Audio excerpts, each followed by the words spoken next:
is always attracted to certain types of skill sets. And the group there at Adapt and Griffith University have a skill set that is not seen elsewhere in Australia.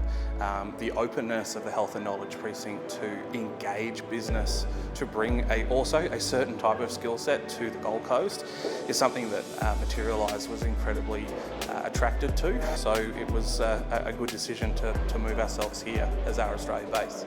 Materialise has been essentially the backbone of the additive manufacturing sector globally for at least 30 years. Materialise's software mimics and its innovation suite primarily sells into 3 different areas. So it's academia, hospitals and clinicians, and medical device companies. And what the Health and Knowledge Precinct is bringing together is very much those 3 sectors that we work in on a day-to-day business.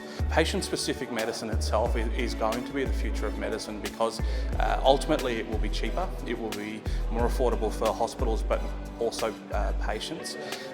It's more sustainable overall as well. It's something that globally is becoming more and more acknowledged as the way forward. The NHS in England has taken that on as a one patient, one fix approach. The Gold Coast has so much potential here for that to happen.